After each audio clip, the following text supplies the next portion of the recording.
In addition to the carrots, Maya noticed that there were more items that could go into the stew close by. Garlic? Maya said with a smile. Finding garlic was much harder on top of it being so valuable. Kate looked at Maya. You found garlic? She sounded surprised by Maya's words. Yeah, this will be perfect to gather now. And if we have any left, then we can take it with us, Maya said, looking back at Kate. This is going to take some time. Maya then cursed. What? Kate asked, confused by why Maya sounded annoyed. I didn't grab a sack. Maya sighed in frustration. We didn't expect to find garlic, Kate said. And potatoes, Maya added. Kate stopped, looking at the surroundings. You also found potatoes? She yelled softly. Maya pointed at another patch several feet away. Close to what seems like zucchinis, Maya said. Well, Kate groaned. If we head back, then we can grab a sack to bring back. I'm sure that with all that we found, it'll be useful to carry with us.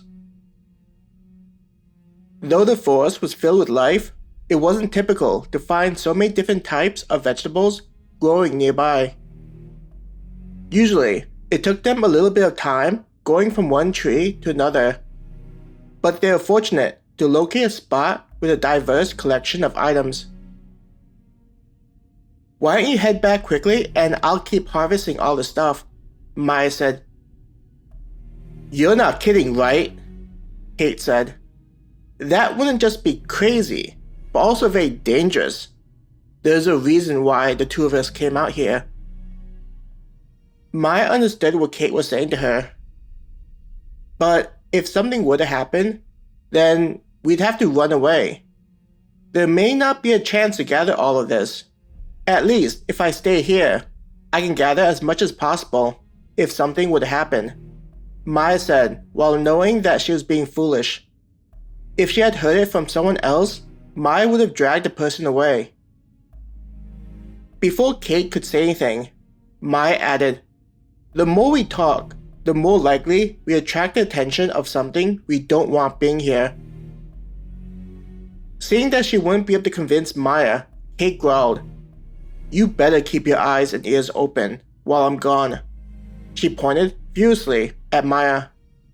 I don't want to come back to discover that you've been eaten or dragged away to whoever knows where.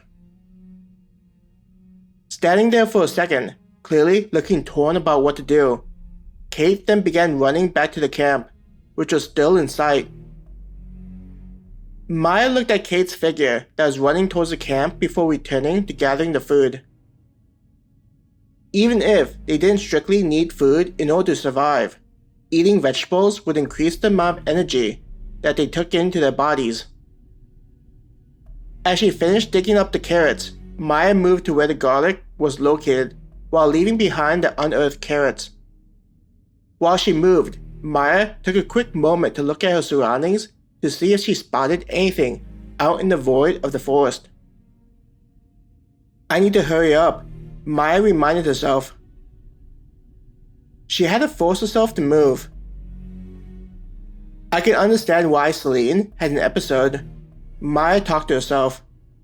Though the sound of her voice was dangerous, just being by herself made the atmosphere uncomfortable.